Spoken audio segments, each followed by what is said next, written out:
అన్న అందరూ ఒకసారి క్షమించాలా. మొట్టమొదటిసారి పార్టీ ఆఫీస్లో నేను గెలిచిన 8 నెలలకి పార్టీ ఆఫీస్లో ప్రెస్ మీట్ పెడుతున్నాం. మొదటిసారి 2 దగ్గరలో ప్రోగ్రామ్స్ ఉండేసరికి లేట్ అయిపోయింది.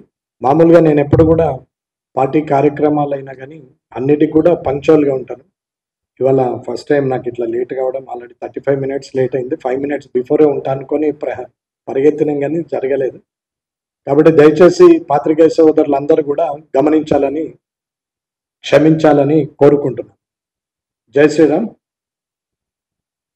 గత 9 రోజులుగా అసెంబ్లీ సమావేశాలు జరిగినాయి.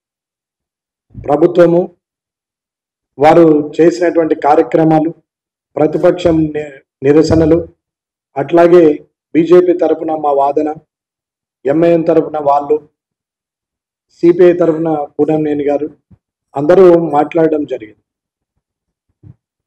ప్రభుత్వము ఎంతసేపు మొదటి రోజు సంతాప తీర్మానం, రెండో రోజు బడ్జెట్ అంకెల గారెడితోనే వేశారు, మూడవ రోజు బడ్జెట్ మీద సమీక్ష అని చెప్పి వారు చేసింది వారి సభ్యులతోనే 10 మందితో చెప్పించుకోవడం తప్ప ఎదుటి వాళ్ళకి అవకాశం ఇవ్వడం జరగలేదు.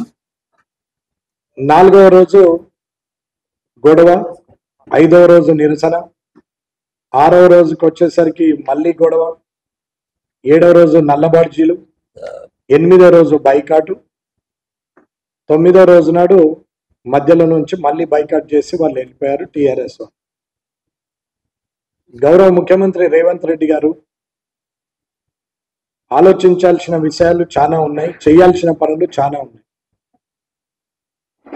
ప్రజలు తిరస్కరించి గత ప్రభుత్వము తప్పు చేసిందని చెప్పే గత ప్రభుత్వమును ప్రతిపక్షంలో కూర్చోబెట్టింది.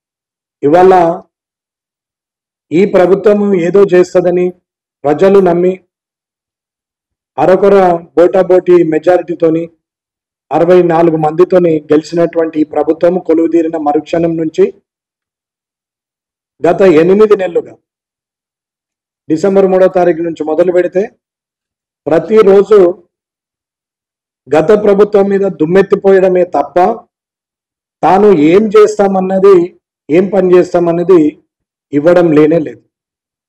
ప్రజలకు ఈ ప్రభుత్వం ఇది చేస్తుంది అని చెప్పాల్సినటువంటి అవసరం ఉంది. వారి 6 గ్యారెంటీల గురించి కానీ 13 అంశాల గురించి కానీ నేను మాట్లాడట్లేదు. వారు మాట ఇచ్చిరు, మాట మీద ఉంటారా లేదా అనేది వారికే వదిలేస్తున్నాం. కానీ ప్రభుత్వ పాలన అంటే అది ఒకటే కాదు, ఉచితాలు ఇచ్చినంత మాత్రాన 6 గ్యారెంటీలు ఇవ్వడమే కాకుండా అడ్మినిస్ట్రేషన్ పరంగా కూడా ఏం జరిగింది, ఎలా జరుగుతుంది, ఎండాకాలంకు నీటి కొరత వస్తుందంటే అది చలికాలంలో ఆలోచించాలా, వర్షాకాలంలో వరదలు వస్తాయంటే అది ఎండాకాలంలో ఆలోచించాలి. అలాంటిది ఇడిచిపెట్టి ప్రతి నిమిషము గత ప్రభుత్వం ఇట్లా చేసింది అట్లా చేసింది అని చెప్పి ఎప్పుడు విమర్శిస్తూ సమయాన్ని జరపడమే తప్ప ఎలాంటి ఉపయోగం లేని పరిస్థితిలో రేవంత్ రెడ్డి గారి ప్రభుత్వము చేస్తూ ఉన్నది.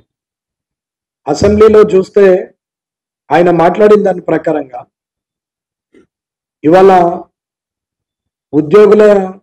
నిరుద్యోగుల గురించి జాబ్ క్యాలెండర్ కానీ, లేదా హైదరాబాదు మెట్రో సిటీ దాని గురించి అభివృద్ధి విషయంలో కానీ, మూసీ నది ప్రక్షాళన గురించి కానీ, అట్లాగే వారు రుణమాఫీ గురించి కానీ మాట్లాడుతూ పోతున్నారు. అప్పుల కుప్పగా చేసిండ్రు, తెలంగాణలో ఎటువంటి అభివృద్ధి జరగలేదు, వీరు విధ్వంసం చేసిపోయారు, ధ్వంసం చేసిపోయారు అని చెప్తున్నారు. సరే, విధ్వంసం అనే వర్డైనా ధ్వంసం అనే వర్డైనా కనీసం కళ్ళకు కూడా కనపడాలి.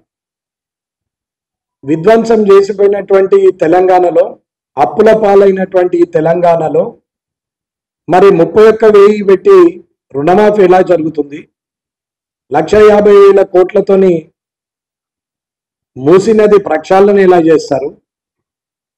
ఎవరు అడిగితే వారికి 300 అక్బరుద్దీన్ గారు అడిగారని 300 కోట్లతోని అక్కడ మెట్రో వస్తుంది, 400 కోట్లతోని అక్కడ ఫ్లైఓవర్ వేస్తాము అని ఎలా చెప్తున్నారు?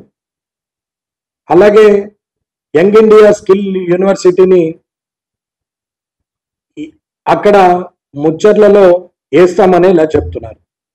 అప్పుడే కేంద్ర ప్రభుత్వం ఏమీ ఇవ్వలేదు, గాడిది గుడ్డు ఇచ్చింది అని చెప్పేసి అసెంబ్లీలో కూడా మాట్లాడుతున్నటువంటి సందర్భంలో ప్రజాక్షేత్రంలో, రాజకీయ క్షేత్రంలో ఏదైనా మాట్లాడొచ్చు, కానీ శాసనసభలో మాత్రము సంస్కారవంతంగా పద్ధతిగా మాట్లాడాల్సిన అవసరం ఉంది. ఒకవేళ మీరన్నట్టే గాడిది గుడ్డే ఇచ్చినట్టయితే మీరు అది శాసనసభ ప్రత్యక్ష ప్రసారంలోనే, ప్రజల సమక్షంలోనే శాసనసభ నడుస్తున్నప్పుడు కేంద్ర ప్రభుత్వం ఏమీ ఇవ్వలేదని చెప్పమంటే చెప్పరు. దానికి ముఖ్యమంత్రి గారు సమాధానం చెప్పరు, శాసనసభ వ్యవహారాల శాఖ మంత్రి శ్రీధర్ బాబు గారు చెప్పరు. చెప్పండి, మీరు ఇచ్చిందా ఇవ్వలేదా కేంద్ర ప్రభుత్వం అనేది మీరు చెప్పండి.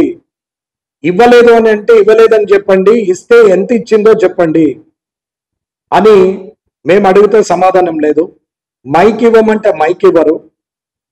వారు మాత్రం మైక్లో నేను చదివితే, శాసనసభ వ్యవహారాల శాఖ మంత్రి గారు అంటారు, నేను చదివితే మీరు ఎక్కడుంటారు, ఏమి ఇవ్వలేదు, నేను చదువుతా ఎంత ఇచ్చిరో తెలుసా, నేను చదివితే మీరు ఇక్కడ ఉండరు అంటారు. అన్నా పర్వాలేదు చదవండి మంత్రి గారు, ఏమి ఇవ్వలేదు కేంద్రం అంటే జనం బుద్ధి చెప్తారు. ఆ పార్టీలో మేము ఎమ్మెల్యేలు అయినందుకు మాకు కూడా బుద్ధి చెప్తారు. ఒకవేళ ఇచ్చినట్టయితే కేంద్ర ప్రభుత్వము ఇచ్చిందని చెప్పండి, ప్రజలు ప్రశంసిస్తారు.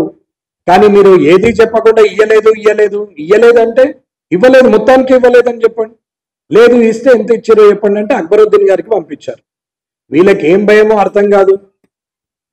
7 రేట్లలో ఉన్న ఒక్క వ్యక్తి 2 గంటలు 3 గంటలు మాట్లాడినా కానీ అక్బరుద్దీన్ గారు మాట్లాడితే సినిమా చూసినట్టు నిమ్మలంగా కూర్చుండి మాట్లాడతారు. అట్లాగే చూస్తారు. 8 మంది బీజేపీ సభ్యులు ఉన్నటువంటి బీజేపీ సభ్యులకు 15 నిమిషాల సమయం ఏమంటే కూడా ఇయ్యారు, కట్ చేస్తారు. ఇకపోతే టిఆర్ఎస్ కి వాళ్ళకి పాత పురాణం భూత పురాణం తప్ప ఇంకా వేరే ప్రజా ప్రయోజనాలు ఏమీ లేవు, ప్రజా సమస్యలు పట్టింపు లేవు. ఇక్కడ కనీసం బ్లాక్ టికెట్ల దగ్గర కొట్లాడినా కానీ కనీసం పద్ధతిగా ఉంటాయేమో తిట్లు, కానీ అక్కడ మాత్రం అవి కూడా లేకుండా భూత పురాణం ఓపెన్ చేస్తున్నారు. ఏమనంటే కొట్టుకునే పరిస్థితి. ఇక్కడ పెద్ద మనుషులకు అక్కడ పెద్ద మనుషులకు కనీసం బుద్ధి చెప్పాలనే ఆలోచన కూడా లేదు. తీరా అక్బరుద్దీన్ గారితో చెప్పేస్తే, अकबरुद्दीन साहब आप बोलने का जरूरत नहीं है, वहां पे जो मुख्यमंत्री जी है वो एलए मिनिस्टर साहब है, वो दोनों बात करना, दोनों बोलना, वो दोनों ऐलान करना आम जनता के सामने, केंद्र सरकार कुछ भी नहीं दिया, आप बोलो ये बात बोलो बोल के मैं बोले तो भी అక్బరుద్దీన్ తో చెప్పిస్తారు, ముఖ్యమంత్రి సపోర్ట్ చేయడు.